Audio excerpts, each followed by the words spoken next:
तो आज हम लोग पी ब्लॉक में ऑक्साइड ऑफ नाइट्रोजन के बारे में पढ़ने जा रहे हैं और सबसे पहले पढ़ेंगे एनो यानी कि नाइट्रिक ऑक्साइड के बारे में।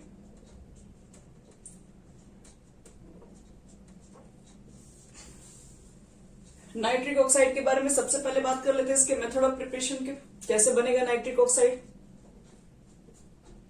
मेथड ऑफ प्रिपरेशन, तो देखो नाइट्रिक ऑक्साइड कैसे बनाएंगे।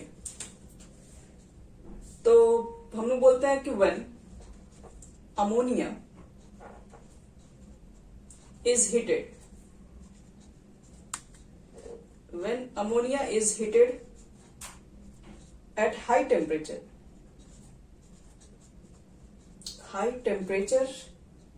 and pressure to form NO, यानी कि आप अमोनिया को लेके हीट कर दीजिए, बहुत हाई टेम्परेचर वगैरह पे जब हीट कीजिएगा तब जाके आपके पास फॉर्म हो जाएगा। तो चलो बनाते हैं। आपके पास 4NH3 4 मॉलिक्यूल अमोनिया होगा और हीट करने जाओगे तो in the presence of air काम करते हैं, तो 5O2 का रिएक्शन है। ये टेम्परेचर बहुत हाई रहता है, अराउंड 1100 केल्विन होता है और प्लेटिनम के प्रेजेंस में इस रिएक्शन को हम लोग क्या करते हैं, कराते हैं। क्या फॉर्म होता है, 4 मॉलिक्यूल NO नाइट्रिक ऑक्साइड और 6 मॉलिक्यूल H2। तो ये हमारा हो गया नाइट्रिक एसिड का प्रिपरेशन कैसे करते हैं हम लोग। चलो नाइट्रिक एसिड हमारे पास बन गया। अब हम लोग इसका एक छोटा सा इंपॉर्टेंट रिएक्शन याद रखेंगे। ये सब जितने ऑक्साइड से बहुत कम है, ये सब उतने बारे में आपको पढ़ना भी नहीं है। इसका देखो एक फेमस रिएक्शन है। फेमस रिएक्शन क्या है कि जब ये नाइट्रिक ऑक्साइड को रिएक्शन कराएंगे फेरस सल्फेट के साथ, यानी कि on reaction with aqueous FeSO4 ferrous sulphate के साथ अगर इसका रिएक्शन होगा तो it form a dark brown solution,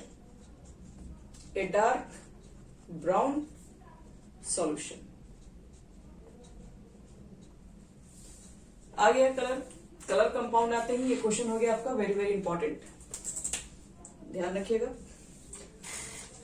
क्या है कि जैसे ही आप इसका रिएक्शन कराओगे किसका, तो नाइट्रिक एसिड का एक्वस फेरस सल्फेट के साथ, तो आपके पास एक डार्क ब्राउन सॉल्यूशन फॉर्म हो जाता है, यानी कि FeSO4 हमारा रहेगा, एक्वस है तो वाटर भी होगा, प्लस NO से रिएक्शन कराएंगे हम लोग। देखो क्या फॉर्म होता है यहाँ पर, तो यहाँ पर एक कोऑर्डिनेशन कंपाउंड फॉर्म होता है, यानी कि यहाँ पर जो बनता है Fe H2O का आपका होल 5 होता है, NO भी होता है और साथ में बाहर लिख देना SO4।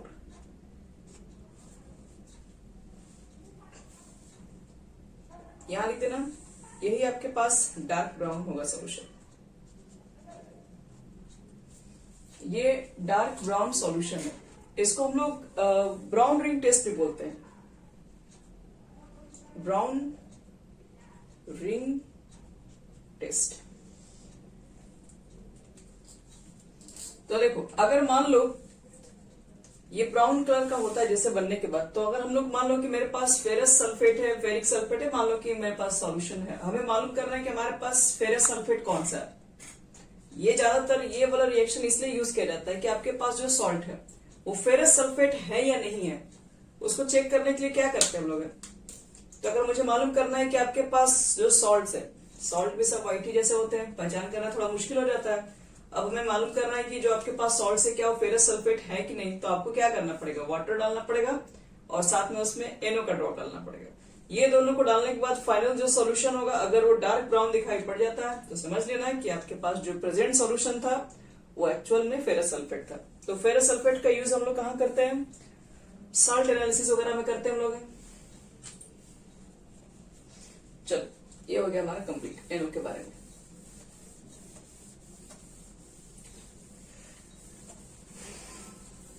NO के बारे में पहले भी जानते थे। एक तो ये ऑड पेयर है, ऑड पेयर इलेक्ट्रॉन रखता है, NO के पास तो आपको मालूम है ना, इसके पास आउटर मोस्ट में 5 इलेक्ट्रॉन और इसके आउटर मोस्ट में 6, 11 है, ऑड पेयर, ये तो पेयर हो नहीं सकता है।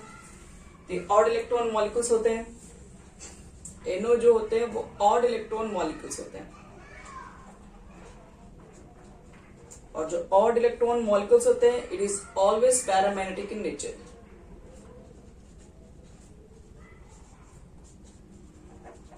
Paramagnetic in nature. और NO जनरली न्यूट्रल होता है।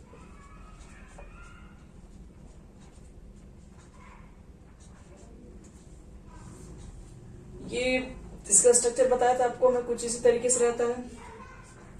4 हो गया, 4 3 7, 7 और 1 8। ऑक्सीजन के पास कितना हो गया, 3 4 7। तो इसमें आपके पास ऑड इलेक्ट्रॉन्स जो मॉलिक्यूल्स होते हैं, इनके स्ट्रक्चर पूरी तरीके से एग्जैक्ट बन ही नहीं पाता। आउटर मोस्ट में 6 है, 2 शेयर ये कर ही दिए यहाँ पर है अपना, तो 2 शेयर किए तो इनके बाहर अभी भी 4 बचा होगा। नाइट्रोजन ने कुछ ज्यादा शेयर कर दिया है, शेयरिंग इलेक्ट्रॉन लगा दिया ताकि ये अपना 8 पूरा कर सके। एक्चुअल में 8 उसका पूरा होता भी नहीं। तो देखो ये ऑड इलेक्ट्रॉन मॉलिक्यूल्स है और ये इसका गैसीय स्ट्रक्चर में यही एग्जिस्ट करता है, ये ऑड इलेक्ट्रॉन के ही फॉर्म में रहता है। 4 इसका हो गया, 4 2 4 4 यहाँ पर 8 हो गया, और ये कितना हो गया, तो इसका शेयरिंग है सिर्फ इसी में काउंट होगा, तो 1 2 3 4 7 8। इसी तरीके से एक्चुअल में जब चल जाओगे, लिक्विड्स में चल जाओगे या सॉलिड में चले जाओगे, तो ये डाइमर फॉर्म करता है, क्योंकि ऑड तो है, पेयर करने के लिए क्या करता है, डाइमर फॉर्म करता है। तो 8 फॉर्म लिख देना, dimer in liquid as well as solid state.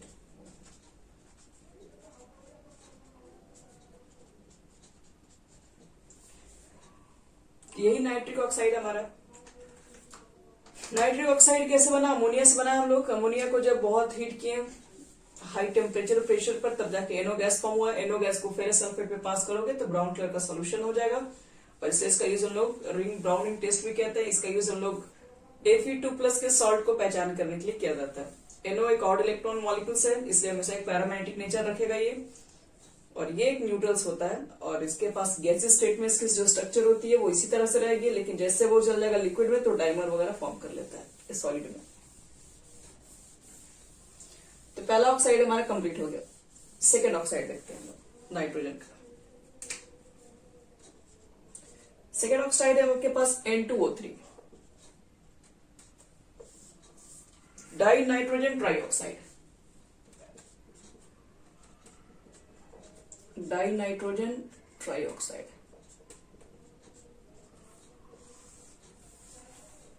तो देख लेते हैं इसमें भी कैसे पहले इसका कैसे पहले फॉर्म होगा।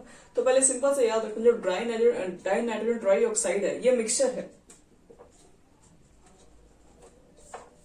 किसका किसका मिक्सचर आता है, तो ये जो मिक्सचर हमारे पास होता है वो उसमें मिक्स रहता है NO और प्लस NO2, दोनों को कंबाइन कर दो तो N2O3 मिल जाएगा। तो ये एक्चुअल में 2 नाइट्रोजन के ऑक्साइड का मिक्सचर है, याद रखना। एक NO होता है, दूसरा NO2 होता है, दोनों को मिक्स करने से ही बना ये है। ये दोनों को मिक्स करोगे, सॉलिडिफाई करते हैं, यानी कि इसको बोलते हैं कि at -30 degree Celsius it solidified into a blue liquid, into एक minute, blue liquid blue solid में कन्वर्ट हो जाता है। जैसे यहां देखो NO है तुम्हारे पास और NO2, इसको मिक्स ऑक्साइड बोलते हैं। इस तरह के ऑक्साइड को जो कंबाइन करके मिलता है -30 डिग्री सेल्सियस लेके, जब दोनों गैसेस को सॉलिडिफाई करते हैं तब जाके आपके पास बनता है N2O3 ब्लू सॉलिड। नेम याद रखिएगा इसका, ब्लू सॉलिड है, ब्लू कलर है तो इंपॉर्टेंट है आपका।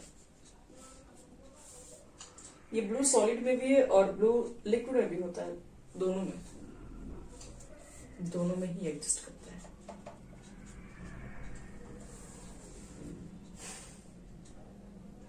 चलो अब इसके बारे में, ये तो कैसे बन गया देख लिया हम लोग है।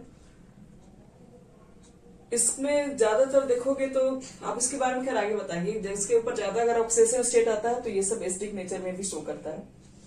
तो इसके बारे में हम लोग एक लाइन और भी बोल सकते हैं, इसकी जो नेचर होती है वो एसिडिक होती है, it is acidic in nature.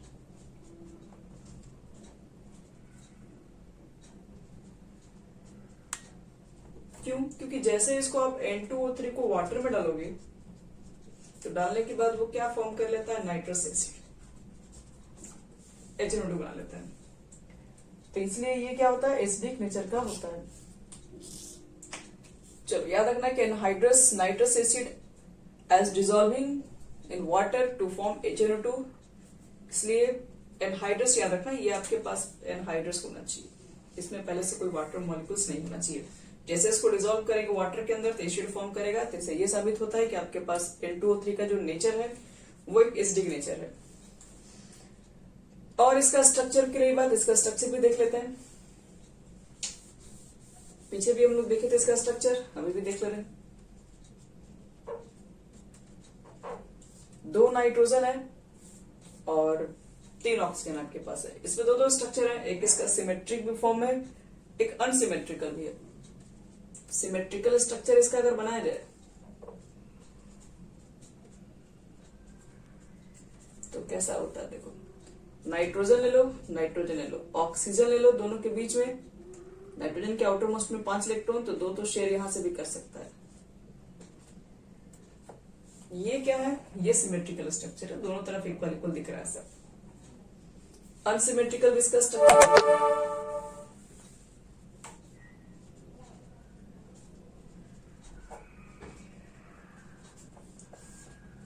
वो कैसे, याद रखो, ये है आपका नाइट्रोजन, ये है नाइट्रोजन, इससे यहां बॉन्ड शेयर कर दो, डबल बॉन्ड इसके साथ एक लगा दो और एक डबल बॉन्ड यहां पर भी लगा दो। आउटर मोस्ट में 5 था, इसको मिल गया 3 8, हो गया कंप्लीट। अब एक लोन पेयर तो इस दोनों के पास अभी भी है, तो एक लोन पेयर यहां पर भी दे सकते हैं। तो ये दोनों तरफ इक्वल साइड नहीं है, इसलिए ये अनसिमेट्रिकल स्ट्रक्चर, दोनों तरफ से इसका स्ट्रक्चर एडजस्ट करते हैं। चलो ये हमारा हो गया कंप्लीट N2O3 के बारे में। N2O3 क्या होता है आपके पास है, ये एक तरीके का मिक्सचर होता है, मिक्स ऑक्साइड है NO का और NO2 का। जब हम लोग इसको क्या करते हैं, दोनों ही गैसेस को सॉलिडिफाइड करते हैं -30 डिग्री सेल्सियस से कम टेम्परेचर पे, तब जाके N2O3 फॉर्म होता है। N2O3 का नेचर एसिडिक है क्योंकि वाटर में डिसॉल्विंग के बाद ये नाइट्रस एसिड फॉर्म कर लेता है। स्ट्रक्चर देख लीजिए, दोनों तरह के इसके स्ट्रक्चर्स होते हैं, पेयर्ड होते हैं ये। नेक्स्ट हमारा तीसरा ऑक्साइड नाइट्रोजन का, जिसको बोलते हैं nitrogen dioxide. Third nitrogen dioxide. देखो नाइट्रोजन डाइऑक्साइड का सबसे पहले याद रखो फार्मूला इसका है NO2, और बात करेंगे ये मेथड ऑफ प्रिपरेशन की, कैसे बना सकते हैं इसको हम लोग।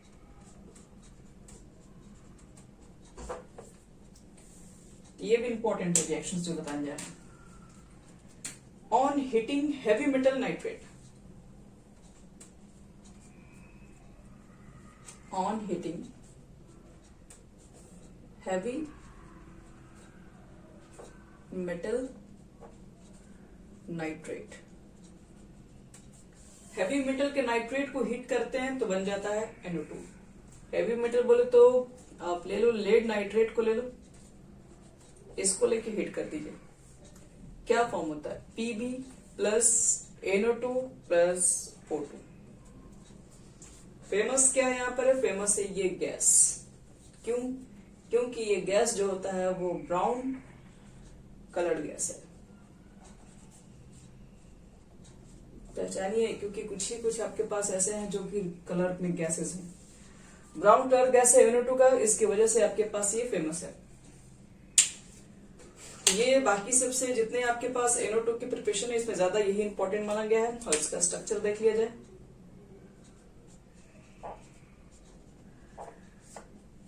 तो फिर से चेक कर लो। NO2, N के बाहर 5 है, ऑक्सीजन आपके पास 2 है, 6 होते हैं, 6 + 6 6 12 + 5 17। ऑड इलेक्ट्रॉन मॉलिक्यूल से बच्चे लोग, स्ट्रक्चर इसका स्टेबल नहीं है। NO2 का। तो फिर क्या करते हैं, ऑड इलेक्ट्रॉन है तो सही बात है, एक तो ये क्या बोलते हैं पैरामैग्नेटिक नेचर का होगा ही होगा। ये बनाओगे कैसे, शेयर कर लिया ये, यहां पर रख दीजिए और 2 लोन पेयर इस ऑप्शन को भी दे दीजिए। तो इसके बाहर कितना था टोटल, इसके बाहर कुल मिला के 5 था, 2 यहाँ पर दिखाई दिए, 2 यहाँ शेयर कर दिए, एक इसका कितना हुआ, तो 4 एक 5 to 7, इसका खुद का 7 ही नहीं हो पाया। तो क्या कीजिएगा, 7 है ही नहीं, इलेक्ट्रॉन पेयर हो ही नहीं सकता, तो 7 हो भी नहीं सकता। ये आपस में रेजोनेंस भी एग्जिस्ट कर सकता है, ये वाला काम यहाँ भी हो सकता था और ये वाला शेयरिंग यहाँ से भी हो सकता था। ये ऑड इलेक्ट्रॉन मॉलिक्यूल्स है। तो due to presence of odd number of electrons क्या होगा, पेयर स्टार्ट टू पेयर। चलिए ये पेयरिंग बना लेते हैं, आपस में जुड़ जाएंगे। देखो due to presence of paramagnetic nature पे अनपेयर्ड होता है, तो due to presence of unpaired electron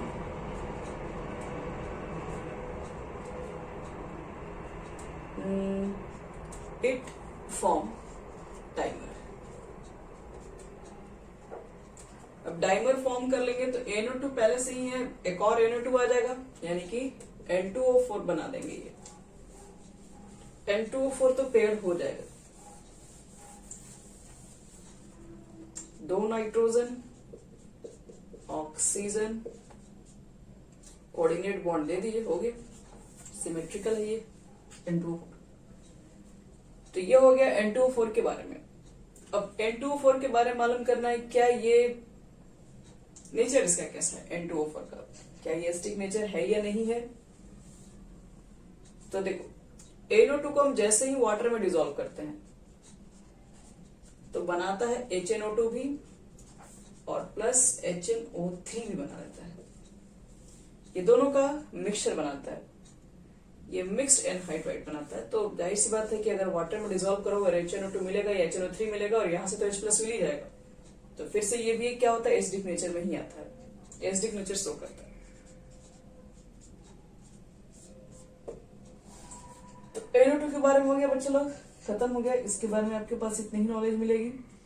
अब NO2 से बढ़ते हैं आगे, नेक्स्ट हमारा जो ऑक्साइड है N2O5, नाइट्रोजन पेंटाऑक्साइड।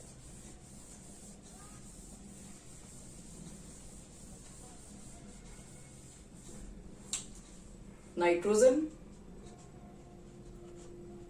पेंटाऑक्साइड,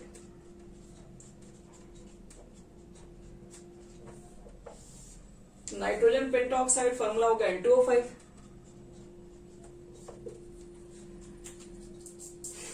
तो देखो इसको कैसे बनाएंगे हम लोग। सबसे पहले इसका मेथड ऑफ प्रिपरेशन देख ले रहे हैं, उसके बाद स्ट्रक्चर्स, और तो इसमें कुछ है नहीं खास। चलिए N2O5 के मेथड ऑफ प्रिपरेशन।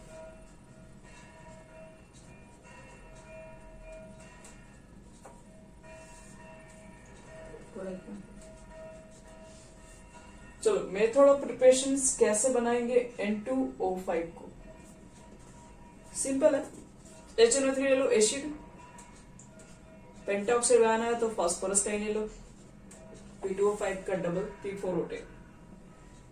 क्या कर लोगे, यहीं से बनता आपके पास है N2O5, 4 मॉलिक्यूल्स का ले लीजिए और 2 मॉलिक्यूल्स का ले लो 4HPO3 फॉस्फोरस।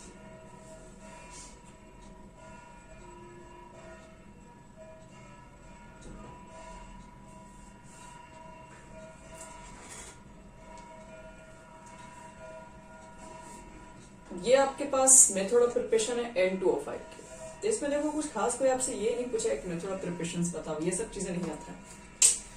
कुछ जो प्रॉपर्टीज बता रहे वही सब इसमें इंपॉर्टेंट है। N2O5 कलरलेस सॉलिड है,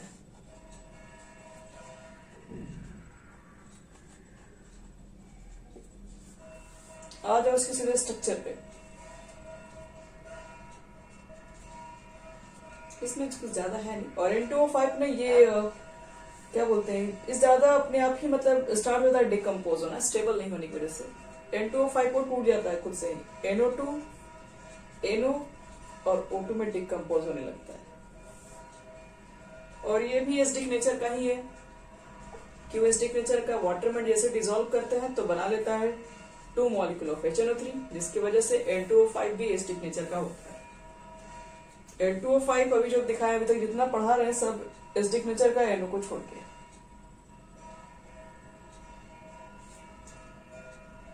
स्ट्रक्चर इसका कैसा होता है N2O5 का, 2 नाइट्रोजन 5 ऑक्सीजन,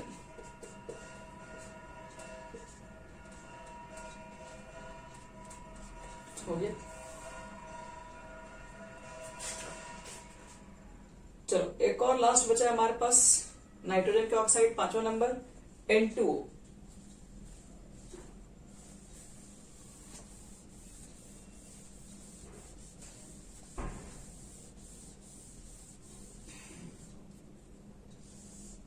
नेक्स्ट हमारा है यानी 5वां नंबर है नाइट्रस ऑक्साइड।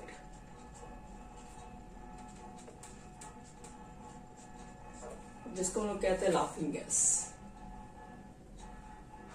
चलो अब हम लोग देखते हैं कि ये गैस को बनाने का कोई तरीका है N2O को, बिल्कुल है। क्या क्या कर सकते हैं, पहला स्टेप मेथड ऑफ प्रिपरेशन आपको बता रहे हैं कैसे बनाएंगे N2O को। अमोनियम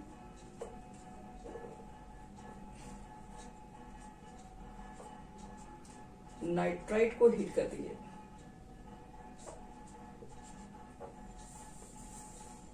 एक मिनट, अमोनियम नाइट्रेट को हीट कर दीजिए। तो जैसे अमोनियम नाइट्रेट को हीट करोगे तो यहां पर आपके पास पहला तो बनेगा N2O, बाकी सब आपका बन जाएगा 2H2। बैलेंस है सब कुछ, ऑक्सीजन हाइड्रोजन नाइट्रोजन। तो यही आपके पास बनने का तरीका है, यही है लाफिंग गैस N2O। अब यहां पर N2O के अंदर और तो कोई प्रॉपर्टीज नहीं आपको है, ये भी वही है, कलरलेस है, इसका कोई कलर नहीं है। और नेचर में भी बता दे रहे हैं, ये नेचर में आपके पास न्यूट्रल होती है, ध्यान रखिएगा, नेचर में न्यूट्रल है, खुद का इनका कोई कलरलेस है। और कुछ नहीं बच्चे लोग, यही आपके पास है। अभी तक 2 ही आपको दिखाई पड़ा न्यूट्रल है, बाकी आप जितने देख रहे हैं सबके सब एसिडिक वाले हैं। यानी कि अगर हम लोग 5 ऑक्साइड को अगर एक जगह देखें, बस इसके बारे में आपको इतना ही इन्फॉर्मेशन है और कुछ नहीं आपको पढ़ना है इसके बारे में ज्यादा। सब तरह के अगर हम लोग देखें यहाँ पर जो भी हम लोग अभी तक पढ़ चुके हैं, N2O पढ़ चुके हैं, NO पढ़ चुके हैं, N2O3 पढ़ चुके हैं, NO2 भी पढ़ चुके हैं और N2O5 के बारे में भी पढ़ चुके हैं।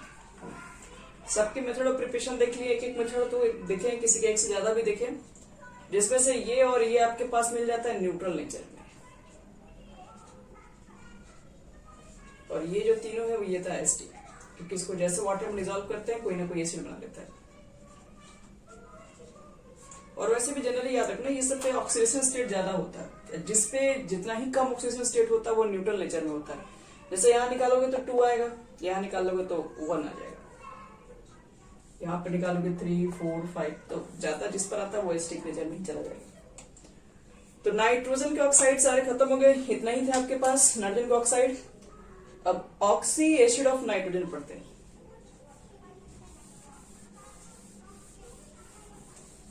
ऑक्सी एसिड ऑफ नाइट्रोजन,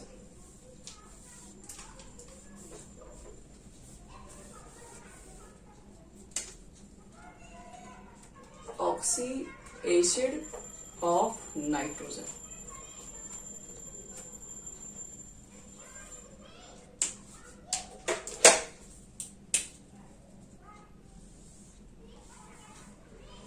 तो 3 तरह के आपको मिलेंगे। पहला होता है H2N2O2, जिसको शायद आप लोग अभी नहीं जानते, लेकिन HNO2 को सबको जानता है और HNO3 को भी सबको जानता है। H2N2O2 को बोलते हैं हाइपोनाइट्रस एसिड, हाइपोनाइट्रस एसिड,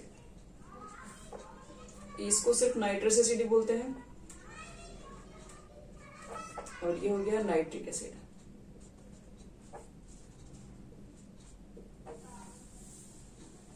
ऊपर नीचे वाले के बारे में इन्फॉर्मेशन कम है, ज्यादा इन्फॉर्मेशन लेना हम लोग को है नाइट्रिक एसिड। अब अमोनिया के बाद अगर कोई बहुत इंपॉर्टेंट अगर आता है नाइट्रोजन फैमिली में तो यही नाइट्रिक एसिड है, और इसके बाद कुछ नहीं है। इसके बाद नाइट्रोजन फैमिली में और कुछ नहीं बचा है। फिर पढ़ते हैं कुछ फास्फोरस की प्रॉपर्टीज में। याद देखो अब इसमें पहले तो इसके ऊपर इसका स्ट्रक्चर याद रख लिया, बस इसमें स्ट्रक्चर के अलावा कुछ इंपॉर्टेंट नहीं है। हाइपोनाइट्रस एसिड, 2 नाइट्रोजन दिख रहा है, 2 ऑक्सीजन दिख रहा है, और ऑक्सीजन के बगल में 2 हाइड्रोजन भी तो है, OH लगा दो। ऑक्सीजन की वैलेंसी पूरी। नाइट्रोजन का कितना हो गया? तो नाइट्रोजन का 1 और 2 है, तो काम कीजिए 3 की लगा दीजिए, एक लोन पे रख लो। ये होता है आपके पास हाइपोनाइट्रस एसिड का स्ट्रक्चर। HNO2 का भी देख लो, नाइट्रोजन, डबल बॉन्ड ऑक्सीजन, फिर ऑक्सीजन, हाइड्रोजन तो जब भी रहता है लास्ट में लगा रहता है, ये होता है। तो ये आपके पास HNO2 का हो गया फॉर्मूला। चलिए, ये एसिड ज्यादातर स्टेबल नहीं है, ये जनरली आप देखेंगे एक्वा सॉल्यूशन में एग्जिस्ट करता है, अदर जगह इसका यूज नहीं मिलता हम लोग का। हम लोग ज्यादातर पढ़ते हैं नाइट्रिक एसिड के बारे में, वो ज्यादा इंपॉर्टेंट हमारे लिए। तो रीडिंग स्टार्ट कर दो। दूसरा इंपॉर्टेंट स्टार्ट करने जा रहे हैं नाइट्रिक एसिड। ये अभी तक का अमोनिया के बाद सेकेंड इंपॉर्टेंट है नाइट्रिक एसिड।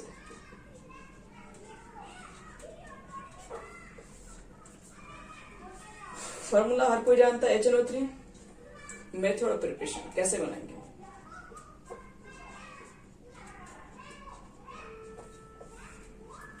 बनाने के लिए फेमस नाम है साइंटिस्ट का, ऑस्टोवाल्ड। हाँ, उसमें कुछ है नहीं, अनस्टेबल है, बस एक्वा सॉल्यूशन में एग्जिस्ट करता है। ऑस्टोवाल्ड प्रोसेस, साइंटिस्ट है। ऑस्टोवाल्ड प्रोसेस से हम लोग बनाने जा रहे हैं कि नाइट्रिक एसिड हमारा कैसे बनेगा। तो हमें नाइट्रिक एसिड को तैयार करना है, तो इसको हम लोग तैयार करने जा रहे हैं बाय ऑस्टोवाल्ड मेथड से। देखो, ऑस्टोवाल्ड मेथड में आपके पास सबसे पहला क्या इसमें होगा? सबसे पहले हम लोग को लेना पड़ता है इसमें अमोनिया, पहला स्टेप। याद रखना, ऑस्टोवाल्ड जो मेथड हमारे पास है वो कॉमर्शियल स्केल के ऊपर काम करते हैं, इसी से हमको मार्केट भी करना होता है। तो सबसे पहला हम लोग बनाते हैं नाइट्रिक ऑक्साइड। ऑस्टोवाल्ड प्रोसेस से ही नाइट्रिक ऑक्साइड भी बनता है। तो सबसे पहला मेथड आप बनाइए नाइट्रिक ऑक्साइड। और नाइट्रिक ऑक्साइड बनाने के लिए हम लोग क्या लेते हैं? अमोनिया। अमोनिया गैस को क्या करते हैं हम लोग? अमोनिया गैस को बहुत हाई टेम्परेचर प्रेशर पे पास करते हैं O2 के साथ, और इसमें आपके पास प्लैटिनम कैटलिस्ट के तौर पे रहता है, और कैटलिस्ट की जगह पर रुहेडियम रहता है। रुहेडियम का गॉज होता है, ये यूजेडी गॉज में तो छोटा छोटा होल्स रहते हैं, और 500 केल्विन टेम्परेचर आपके पास है, और 9 बार का प्रेशर है।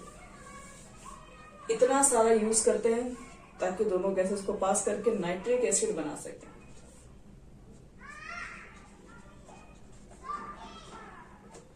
चलो, नाइट्रिक एसिड मान लो हमारा गैस बन गया। तो नाइट्रिक एसिड के बाद देखो अगला स्टेप, नाइट्रिक एसिड को कंबाइन, सॉरी नाइट्रस एसिड है, नहीं नाइट्रस करेंगे, क्या उसको बोलते हैं, नाइट्रिक एसिड नहीं है ये, एनो को तुरंत लोग पढ़े थे ना। पहला ऑक्साइड नाइट्रिक ऑक्साइड है ये नाइट्रिक ऑक्साइड होता है। नाइट्रिक ऑक्साइड को हम लोग क्या करेंगे? इसको हम लोग फिर कंबाइन करते हैं ऑक्सीजन के साथ, तब हमारा फॉर्म होता है NO2 गैस फॉर्म होगा। NO2 का बताओ कलर क्या होता है? बताया था कुछ देर पहले,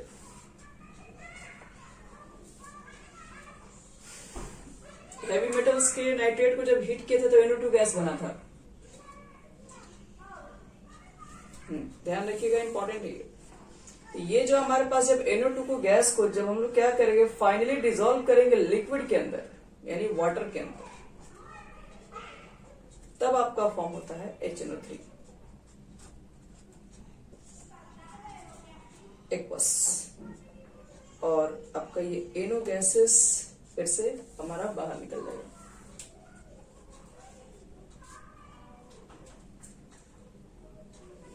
और इसके अंदर HNO3 के अंदर फिर बनने के बाद एक्वस को हटाने के लिए हम लोग इसके अंदर क्या यूज करते हैं, फिर कॉन K2SO4 लिखते हैं ताकि जो भी एक्वस चीजें हैं वो हट सके और कॉन्सेंट्रेटेड HNO3 फॉर्म हो सके।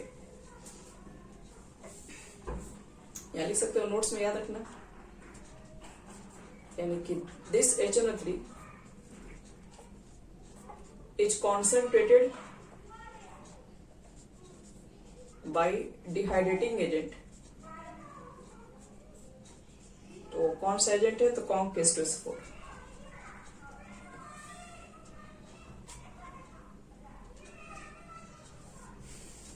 कॉन K2SO4 डाल के इसमें डिहाइड्रेट करते हैं, तब जाके सारे वाटर मॉलिक्यूल्स कंप्लीट खत्म होते हैं, तब जाके आप अभी एक्वस नहीं रहेगा, अभी वाटर के साथ अभी यहाँ पे 68% ही HNO3 जनरेट हो पाता है।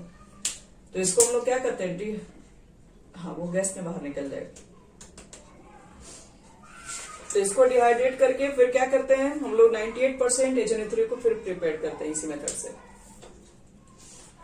अब देख लो इसका स्ट्रक्चर, याद रखना है इसका प्रोसेस थोड़ा लंबा है। सबसे पहला नाइट्रिक ऑक्साइड बनता है, फिर ऑक्सीजन से कंबाइन होकर नाइट्रोजन डाइऑक्साइड बनता है, फिर उसको वाटर में डिसॉल्व करते हैं, तब जाके नाइट्रिक एसिड बनता है, एक्वस नाइट्रिक एसिड बन जाता है।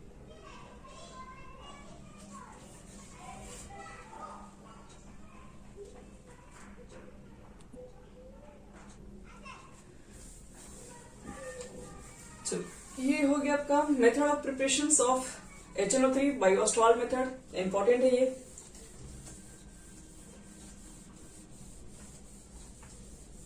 तो ये हो गया हमारा कंप्लीट। अब देखो स्ट्रक्चर तो लगभग आपको मालूम ही है, स्ट्रक्चर इसका कैसे होता है। स्ट्रक्चर कैसे बनाते हैं लोग, अब HNO3 है तो यहाँ पर एंड कर दो, डबल बॉन्ड ये कर दो, एक को पकड़ा दीजिए,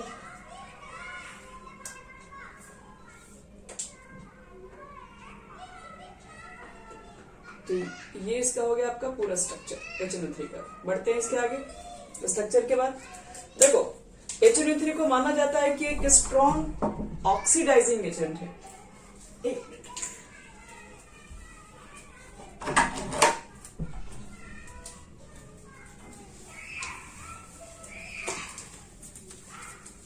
liquid HNO3 acts as strong oxidizing agent।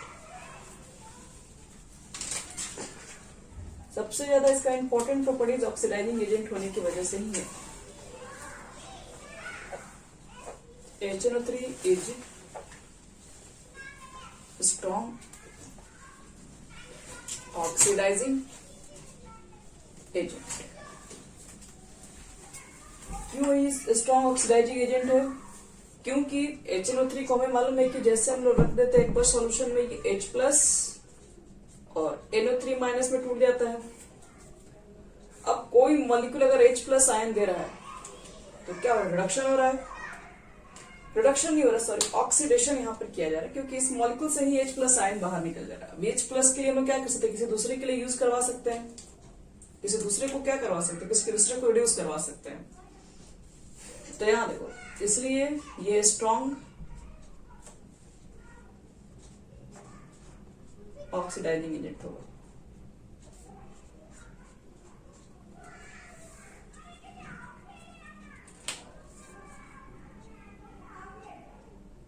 एक मिनट ये थोड़ा ये कहानी सही है, इसकी वजह से नहीं, वो तो आयन की वजह से नहीं है। नहीं चलो रुके ध्यान से, ये वाला रिएक्शन नहीं है, मिस्टेक से। HNO3 आपके पास है और इसको हम लोग क्या बोलते हैं, जैसे ही इसका कॉन्सेंट्रेटेड HNO3 आप लीजिएगा, ये दोनों फॉर्म में काम करता है, कॉन्सेंट्रेटेड में भी काम करेगा, डाइल्यूट में भी काम करेगा। जैसे कॉन्सेंट्रेटेड आप HNO3 लोगे तो उसके अंदर क्या क्या देखो फॉर्म, वो क्या मतलब प्रोड्यूस करता है। एक तो H2O के फॉर्म में वो रहेगा HNO3 आपका, सेकंड उसमें NO2 गैसेस भी रहती हैं, और साथ में वो नेसेंट ऑक्सीजन प्रोड्यूस भी करता है। HNO3 याद रखना, HNO3 क्या होता है? HNO3 आपके पास एक ऑक्सीडाइजिंग एजेंट की तरह काम करता है। क्यों? क्योंकि वो क्या करता है कि नेसेंट ऑक्सीजन प्रोड्यूस कर रहा होता है, चाहे आप उसको कॉम के फॉर्म में डाल दें, चाहे वो डाइल्यूट के फॉर्म में क्यों ना हो। डाइल्यूट के फॉर्म में थोड़ा सा रिएक्शन अलग हो जाता है, ये NO2 ना देके NO देता है, ये बात को याद रखना। और नेसेंट ऑक्सीजन इसे भी प्रोड्यूस करता है। अगर कोई पूछे कि HNO3 is a strong oxidising agent why, तो आपको यही बोलना पड़ेगा, लिख भी सकते हैं, since nitric acid is strong oxidising agent, since it readily gives nascent oxygen.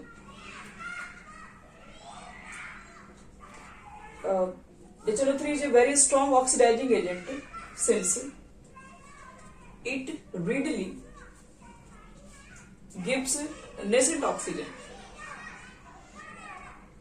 Nascent oxygen both in concentrated as well as in dilute form. As well as in dilute form.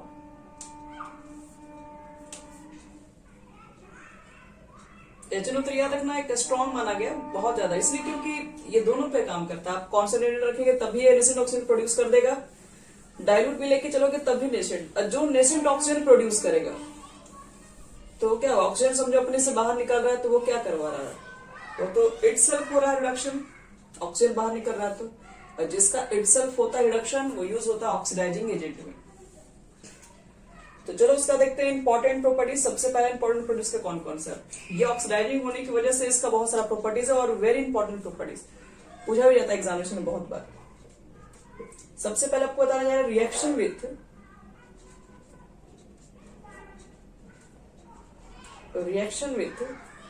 More reactive metal. More reactive metal, अगर आपने more reactive metal से इसकी reaction करा दी, more reactive metals में आप समझ रहे हैं जैसे कि सोडियम के साथ तो बात करने की जरूरत ही नहीं है, सोडियम के साथ छोड़िए, जिंक में देख लो। ऐसे कहो कि जिसकी रिएक्टिविटी हाइड्रोजन गैस से ऊपर है, सिंपल सी बात है। और जो सबसे ऊपर में रखे जैसे कि पोटेशियम देख सकते हैं, सोडियम देख सकते हैं, उसके बाद आयरन भी देख सकते हो, एल्यूमिनियम वगैरह भी देख सकते हो, जिंक वगैरह भी देख सकते हो। तो ये सब कहा जा रहा है कि अगर आप ज्यादा रिएक्टिव मेटल से इसका रिएक्शन करा देंगे तो क्या फॉर्म करता है? ये हाइड्रोजन गैस फॉर्म कर लेता है।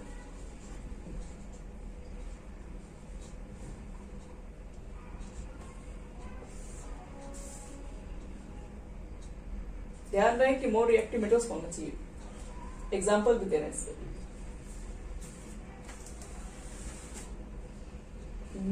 जैसे मान लो कि तुम्हारे पास मैग्नीशियम है,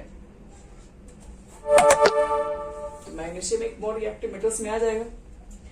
तो मैग्नीशियम को जैसे रिएक्शन करा देंगे हम लोग HNO3 के साथ, अब magnesium metals is more reactive than hydrogen, तो आसानी से इजिली रिप्लेस कर देता है, इसलिए H2 गैसेस फॉर्म हो जाएगा और यह मैग्नीशियम नाइट्रेट बाहर, MgNO3 का होल ट्वाइस लिख देना।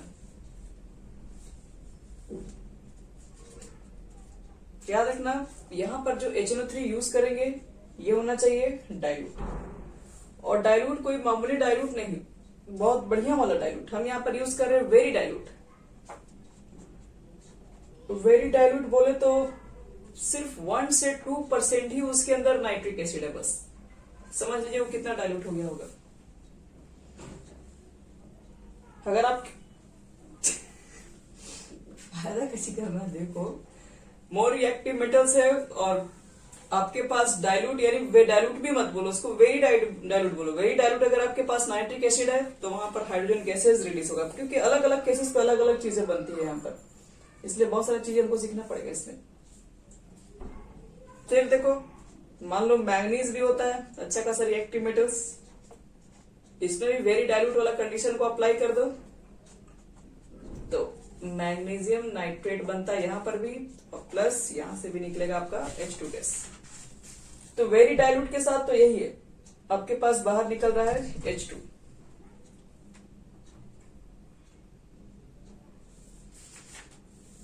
तो अब बात करते हैं सिंपल रिएक्शन, मतलब वेरी डाइल्यूट अगर पूछेगा तो ठीक है, लेकिन नॉर्मली आपके पास वेरी डाइल्यूट का कंडीशन कम आता है।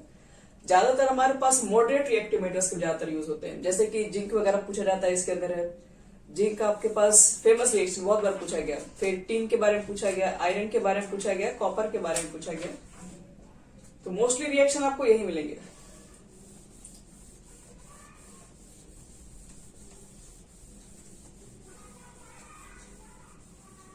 तो चलो पहला रिएक्शन करवाते हैं, रिएक्शन विथ मेटल।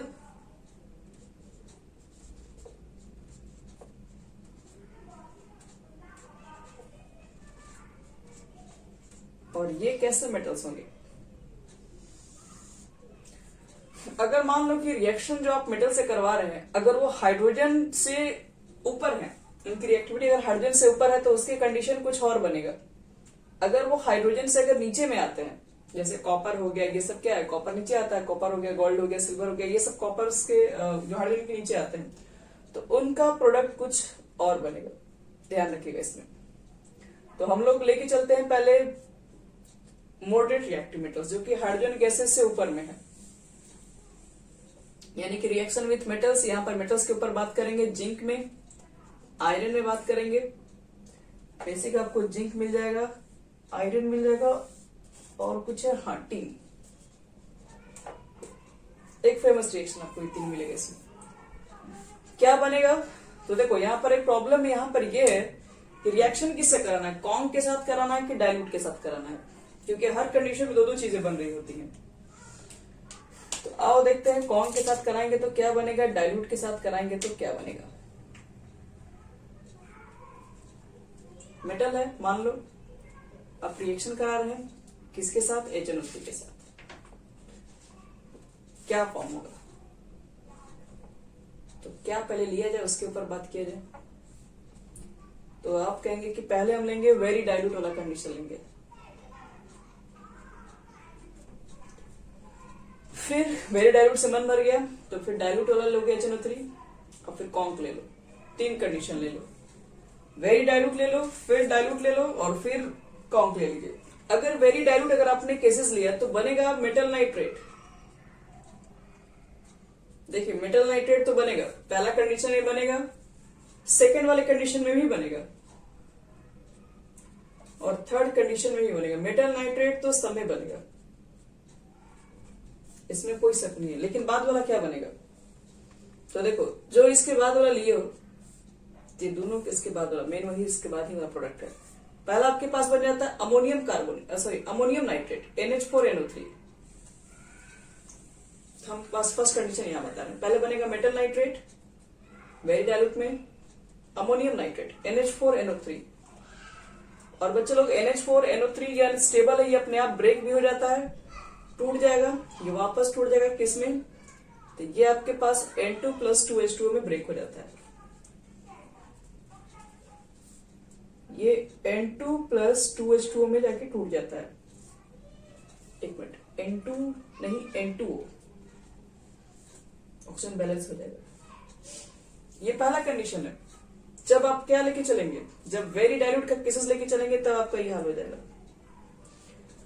लेकिन सिर्फ डाइल्यूट लेके चलोगे तो फिर क्या होगा, उसका कंडीशन लिखो। ये चीजें याद रखोगे, रिएक्शन अपने आप लिख दोगे सबका। पहला तो मेटल प्लस नाइट्रेट तीनों में बनेगा, उसके बाद का प्रोडक्ट हम यहां लिख रहे हैं, जगह नहीं था वहां पे। एक हो जाएगा आपके पास अमोनियम नाइट्रेट बनेगा। याद रखना आपके पास डाइल्यूशन वेरी हैवी।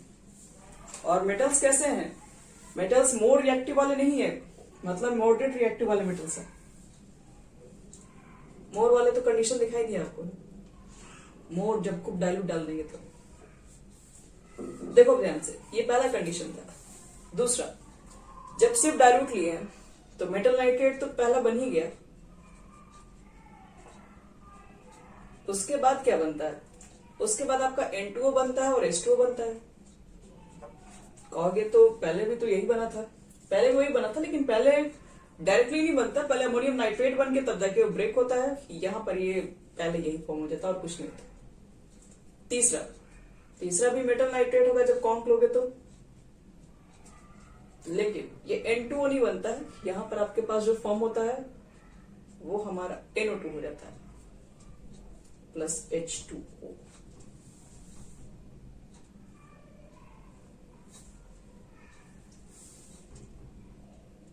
दूसरा ये, तीसरा ये, प्यारा मिटा नहीं।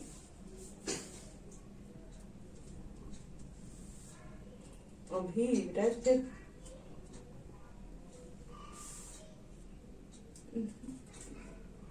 हाँ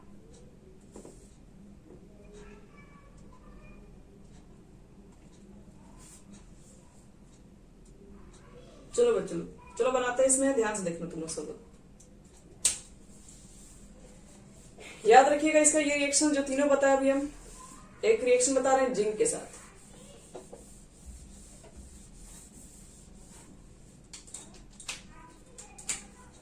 जिंक के साथ भाई रिएक्शन किसका करा रहे हो?